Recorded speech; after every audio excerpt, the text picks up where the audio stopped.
Tandaan niyo po, walang miyembro ng pamilya na habang panahon makakasama mo. Walang asawa na habang panahon makakasama mo. Walang magulang na habang panahon makakasama mo. Walang anak na habang panahon makakasama mo. And at the same time, wala din namang kapatid na habang panahon makakasama mo. Meron lang itinakdang panahon ang Diyos para makasama sila sa buhay mo. Meron lang itinakdang panahon ng Diyos para ma-enjoy mo yung mga panahon na makakasama sila. Bawat panahong kasama ang pamilya, pahiram ng Diyos. Bawat panahong kasama mo sila o bawat araw na kasama mo sila, kabawasan yon sa panahong makakasama mo sila.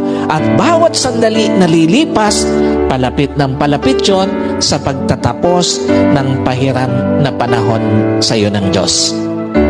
Kaya hindi dapat sinasayang panahon para sa pamilya, lalo na sa pagtataniman ng sama ng loob, lalo na sa pagkakait ng pagpapatawad, at lalong-lalo na sa paggagawa ng yaman. Napakawalang kwenta ng mga bagay na minsan hinahayaan natin na sayangin yung panahon na dapat kasama natin ang pamilya natin.